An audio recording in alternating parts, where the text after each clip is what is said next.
আজ তোমাদের দেখাবো বর্ষার পাহাড়ের যে এই মায়াবী রূপ। বর্ষার পাহাড়ও যে এত ভালোভাবে উপভোগ করা যায় সেটা না এলে হয়তো আমরা জানতাম না। আমরা কামরূপ এক্সপ্রেসে করে এনজেপি আসব। আমরা ঘুরবো লাভা এবং লাভা হয়ে আমরা থাকবো কালিম্পং ট্রেন্দ্রামংয়ের একটা ছোট্ট সুন্দর হোমস্টেতে। সেই সব নিয়েই শুরু করছি, চলো আজকে আমাদের ভিডিও। লাভা কালিম্পং কোলাখাম এই রুটটার নিয়ারেস্ট রেলওয়ে স্টেশন হচ্ছে নিউমাল জংশন। যদি তোমরা কলকাতা থেকে কাঞ্চনকন্যা ট্রেনটা ধরে নিউমাল জংশনে নামতে পারো তাহলে সব থেকে ভালো হয়।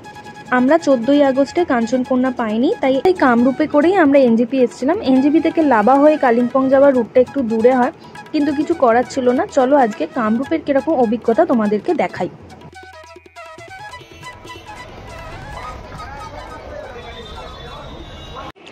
আমরা এখন এসে পৌঁছে গেছি হাওড়া স্টেশন। আমাদের ট্রেন ছাড়ার টাইম 6টা 35, সময়ের অনেকক্ষণ আগে আমরা এসে পৌঁছে গেছিলাম। কামরূপ এক্সপ্রেস কিন্তু ছাড়ে 9 নম্বর প্ল্যাটফর্ম থেকে। আপনারা যারা হাওড়া আসবেন তারা পুরনো বিল্ডিংয়ের কাছে এসে দাঁড়াবেন, ওখানে 9 নম্বর প্ল্যাটফর্ম আছে।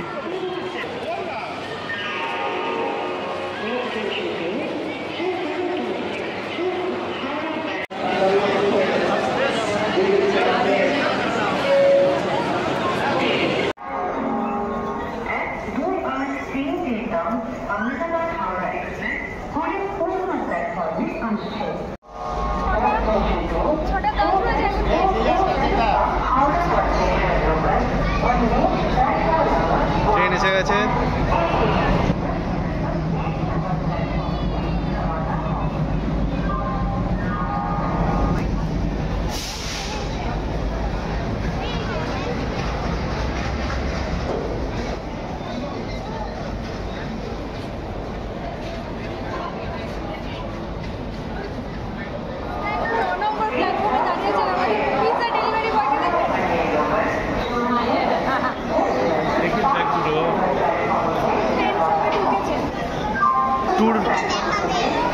ট্যুরে যারা যারা যাবে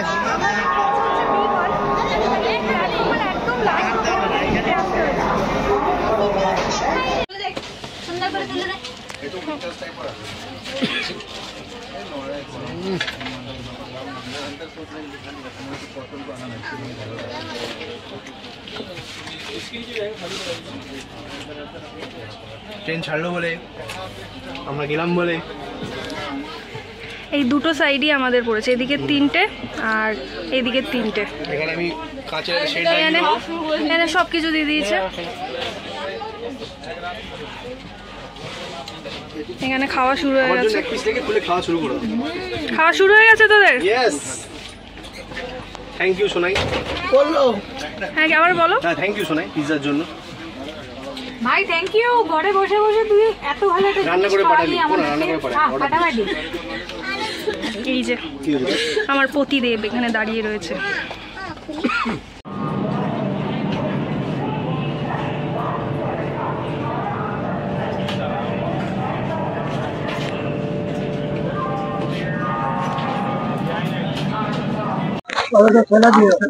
আমাদের ট্রেন ছাড়লো, একটু আগে ছাড়লো।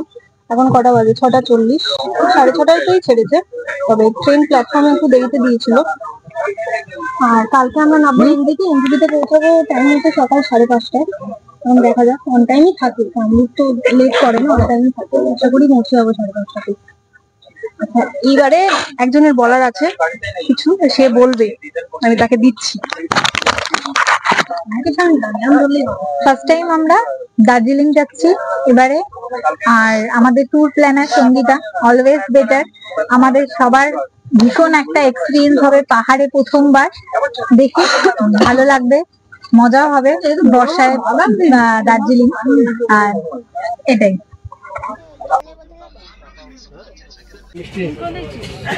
এখন আমাদের এখানে তাস খেলা হচ্ছে, তাস রং মিলন। এই যে এটা হচ্ছে আমার আর ওর দুজনের পায়ের মাঝখানে ফেলা হচ্ছে, আর এরা খেলছে সব ছেলেরা।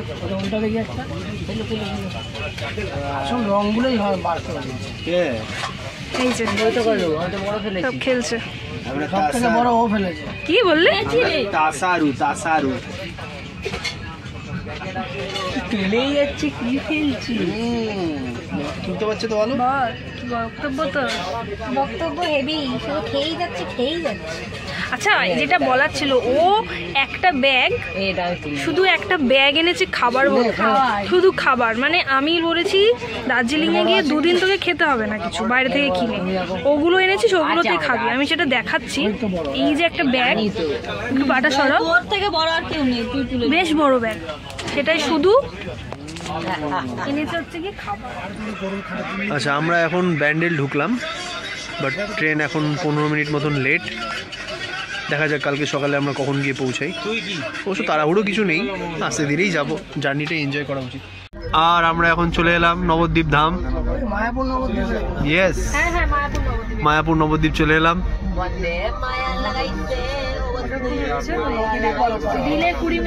এখন আমরা 20 মিনিট লেটে যাচ্ছি। ঠিক আছে, কোনো ব্যাপার না, আমাদের কোনো তাড়া নেই, একদম ধীরে ধীরে যাও বাবা। এই যে নবদ্বীপ ধাম। আমার 3টে, চলো আমার 2টো, আমি 3টে, এখানে বড় বড় তাসাডুরা বসে আছে। এতক্ষণ আমি ওদেরকে প্যাক দিচ্ছিলাম, এখন আমি খেলছি। আমি খেলছি। হ্যাঁ তুই বল।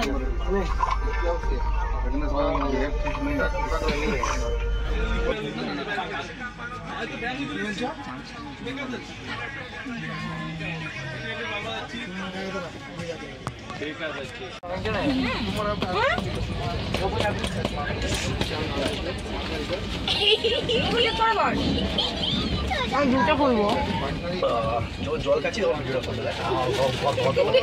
জল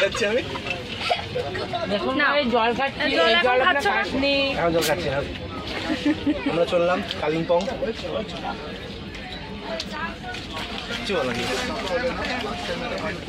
এদিকে এদিকে। আচ্ছা, এই ট্রেন সম্বন্ধে আপনাদের কিছু বলে রাখি। আমরা টোটাল 12 জন জার্নি করেছিলাম থার্ড এসিতে। থার্ড এসিতে যেটা আমরা ফেস করেছিলাম পার্টিকুলার আমাদের কোচটায়, সেটা হচ্ছে বেড রোল কিন্তু কম দিয়েছিল, অনেকবার চাওয়ার পর দিচ্ছিল।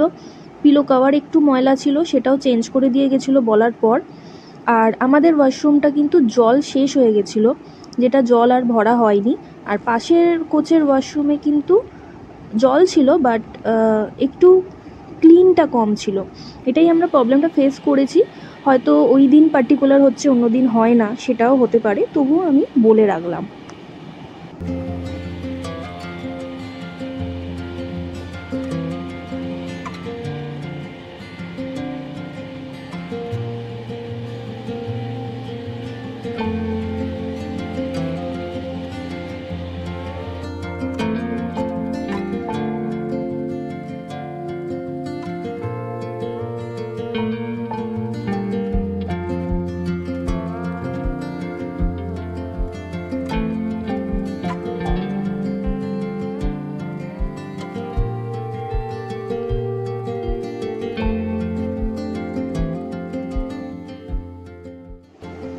দেখতে দেখতে পৌঁছে গেলাম আমরা এনজেপি।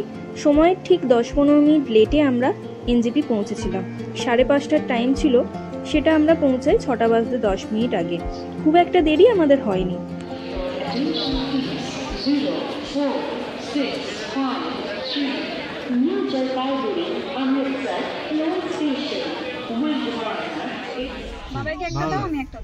এখন বাজে হচ্ছে 7:15। আমরা ট্রেন থেকে নেবে এখন গাড়িতে বসে পড়েছি। এবারে আমরা যাব এখন প্রথমে আমরা যাবো অ্যাকচুয়ালি কালিম্পং, কিন্তু আমরা লাভা হয়ে যাবে, তো ওই লাভা সাইড সিন করতে করতে যাবো। তো চলো আমরাও দেখি আর তোমাদেরকেও দেখাই।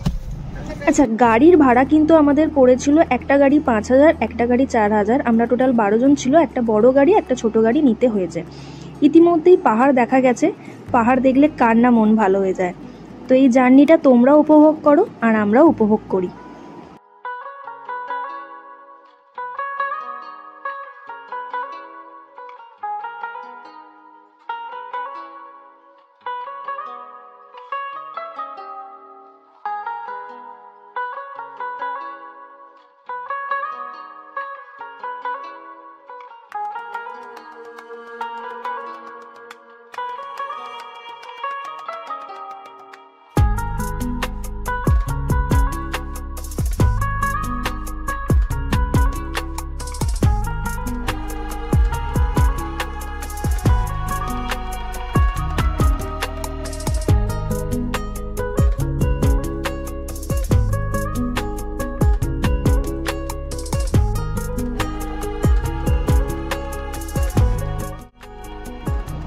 আজকে আমার ভিডিওয়ে গন্তব্যের থেকে এই যাত্রা পথটা হয়তো আমি আজকে বেশি দেখাবো, কিন্তু বিশ্বাস করো বর্ষায় মানুষ পাহাড়ে আসতে ভয় পায়, কিন্তু বর্ষার এই পাহাড় যে এত অপূর্ব হতে পারে সেটা এইবারে না গেলে হয়তো আমরা বুঝতেও পারতাম না, জানতেও পারতাম না।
অনেকটা রাস্তা পাড়ি দেওয়ার পর আমরা এসে পৌঁছালাম আমাদের প্রথম গন্তব্য অ্যাম্বিয়ক টি এস্টেট। এখানে একটা ঝর্ণা আছে নিচের দিকে, যেটা আগে আমরা শীতকালে এসে বুঝতেও পারিনি, কিন্তু এইবারে খুব পরিষ্কার দেখতে পেয়েছি। অ্যাম্বিয়ক ভিউ পয়েন্টে এসে দাঁড়িয়েছি। এটা হচ্ছে টি গার্ডেনটা। আগের বার যখন শীতকালে এসেছিলাম পুরো শুকনো ছিল, এখন পুরো একদম গ্রিনারি হয়ে রয়েছে।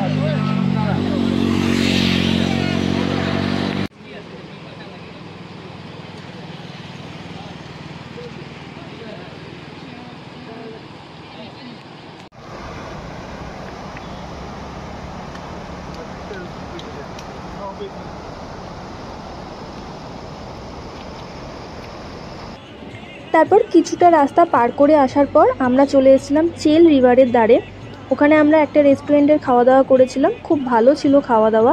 তার সাথে তোমাদেরকে দেখাচ্ছি চেল রিভার। আরে মোমো দিয়েছে, মোমো খাও, নখ খাচ্ছ কেন?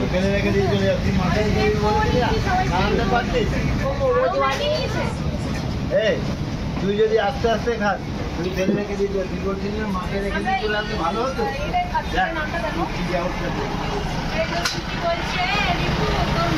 লাই রেস্টুরেন্ট।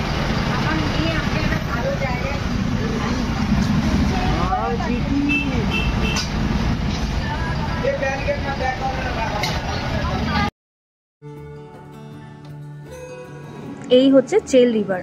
এই ভরা বর্ষায় জলস্রোতটা দেখেছো, যেরাম ভয়ানক সেরাম সুন্দর। তবে এখানে একটু উঁচুতে পাশে একটা বজরংবলীর মন্দিরও আছে, কিন্তু সেখানটায় এই বর্ষার কারণে উঠতে দিচ্ছে না।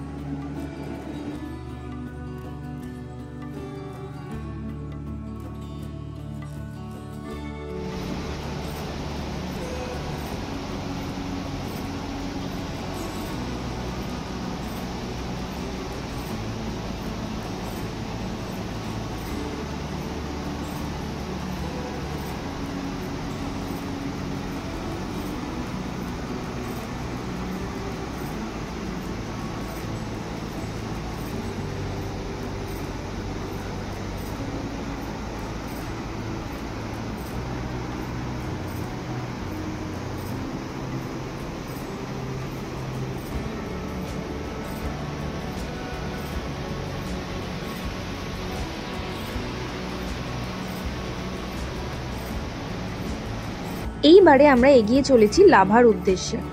এই লাভা যাওয়ার যাত্রাপথটা তোমরাও উপভোগ করো আর আমরাও উপভোগ করি।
কেমন লাগছে এই বর্ষায় লাভার রাস্তা, কখনো রোদ কখনো মেঘ।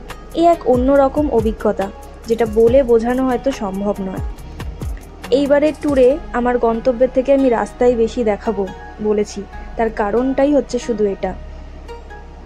এই ওয়েদার উপভোগ করার মতোই ওয়েদার। এই দেখো, এক্ষুনি মেঘ ছিল, এক্ষুনি রোদ হয়ে গেল।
অনেকটা রাস্তা অতিক্রম করে আমরা এসে পৌঁছেছি লাভা পাইন ফরেস্টে। ওই দিন আমাদের লাভা মনেস্ট্রিও দেখতে যাওয়ার কথা ছিল, সেটা পাইন ফরেস্টের আগে পড়ে, কিন্তু আমরা লাভা মনেস্ট্রি দেখতে পারিনি, কারণ লাভা মনেস্ট্রির সামনে একটি মাঠ আছে যেখানে ওই দিন খেলা হচ্ছিল, যার জন্য কোনো গাড়ি পার্কিং পাওয়া যায়নি, তাই লাভা মনেস্ট্রি আমাদের দেখা হয়নি। লাভা পাইন ফরেস্টটাই দেখতে এসেছি এবং সেটা তোমাদেরকে দেখাচ্ছি। আমরা এখন লাভার পাইন ফরেস্ট ভিউ পয়েন্টটা দেখতে যাচ্ছি। 15ই আগস্ট হওয়ার জন্য আমরা লাভা মনেস্ট্রিটা দেখতে পেলাম না, কারণ ওখানে স্পোর্টস হচ্ছে, গাড়ি পার্কিং পেলাম না, বাট পাইন ফরেস্টটা দেখতে যাচ্ছি। মনে হচ্ছে টিকিট কাউন্টার বন্ধ আজকে, টিকিট কাটার ব্যাপার নেই। বাবা গেল না, বাবার পায়ে ব্যথা, ওই বাবা দাঁড়িয়ে আছে।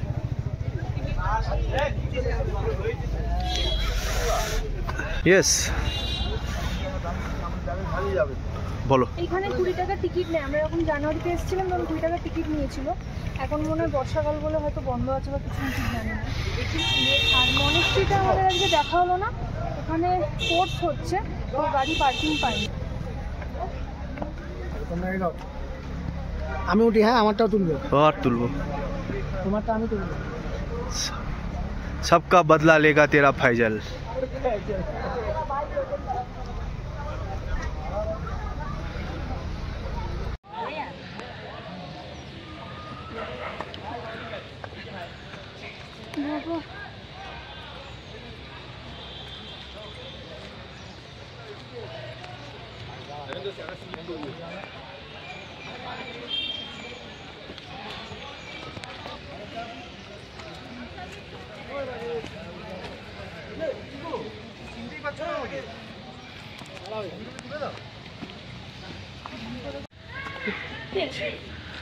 উপরে উঠেছি অনেকটা, কোল আছে।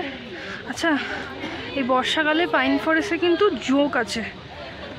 আমরা যদিও একটু ছোট্ট নুনের ডিব্বা ক্যারি করছি।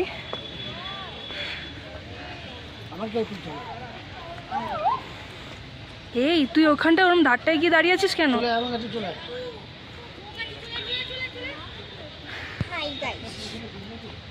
পুরো মেঘ ঢুকছে,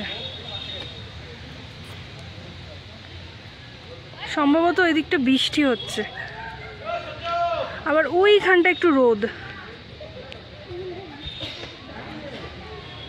এই জায়গাটা আবার রোদ, ঠিক এই জায়গাটা দেখেছো জয়দা? এখানটা মেঘ, ওই জায়গাটা দেখো রোদ। ওই জায়গায় মানে বৃষ্টি হচ্ছে, নাহলে ওই জায়গাটা আলাদা। হ্যাঁ হ্যাঁ হ্যাঁ, রোদ আছে।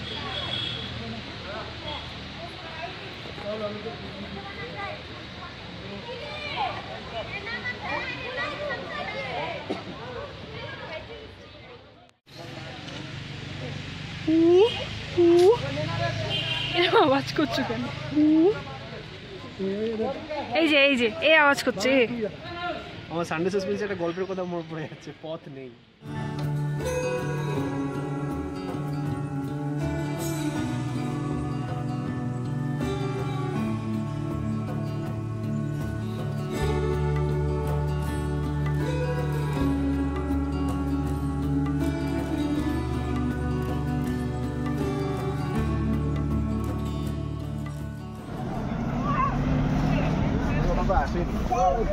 একটু আগে রোদ পেলাম, এখন পুরো মেঘ আর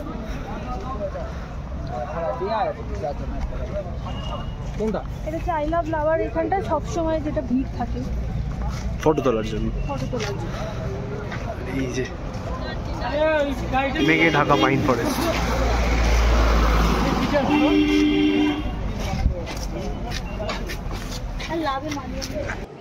আমরা এখন এগিয়ে চলেছি আমাদের আজকের আস্তানা কালিম্পংয়ের তেন্দারবং নামক একটি ছোট্ট গ্রামে প্রথম আলো হোমস্টের দিকে। হোমস্টেতে ঢোকার কিছু কিলোমিটার আগে অবধি রাস্তা কিন্তু একটু অফরোডিং আছে, তবে পাহাড়ে এসে যদি একটু অফরোডিং রাস্তার উপর দিয়ে নাই চললাম তাহলে কিসের পাহাড় ঘোরা হলো, তাই না?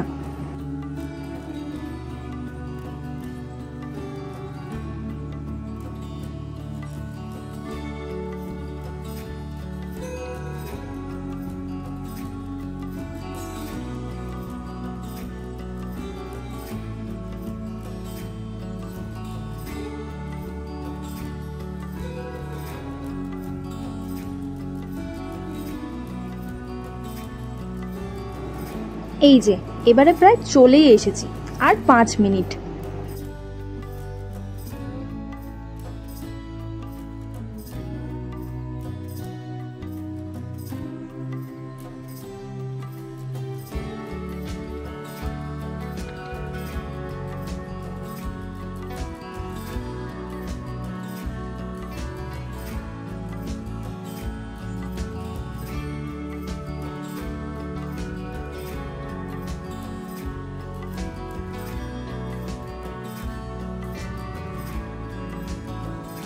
এই যে এসে গেছি আমাদের আজকের আস্তানা প্রথম আলো হোমস্টে। তবে বলে রাখি, এই নিয়ে এটা কিন্তু আমাদের দ্বিতীয়বার আসা।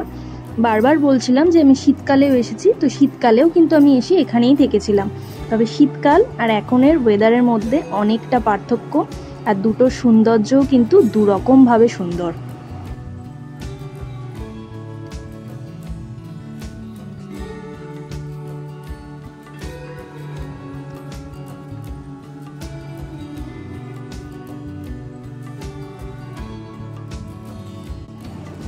এই হলো আমাদের দুদিনের আস্তানা প্রথম আলো হোমস্টে। এই হোমস্টের ডিটেলস বা কন্ট্যাক্ট নাম্বার আমি দিয়ে রাখবো আমার ডেসক্রিপশনে, আপনারা চাইলে এখান থেকে দেখে বুক করে নিতে পারেন। এটা হচ্ছে ভিউ পয়েন্ট থেকে ভিউ, হোমস্টের আলাদা ভিউ পয়েন্ট রয়েছে। তবে এই দুদিন আমরা কি কি করলাম তার একটা ডিটেলস ভিডিও আসছে পরের পর্বে। আজকের জন্য এইটুকুই। ইভেন পরের পর্বে থাকছে এই হোমস্টে থেকে ডুকা ফলস আমরা হেঁটে হেঁটে দেখতে গেছিলাম, যেটা 2-3 কিলোমিটার দূরে অবস্থিত। তো সেই সব কিছুই থাকছে এই পরের পর্বে। আপাতত এইটুকুই। আবার দেখা হচ্ছে নতুন একটি ভিডিও ও নতুন একটি পর্বের সাথে। ততদিনের জন্য ভালো থাকবেন।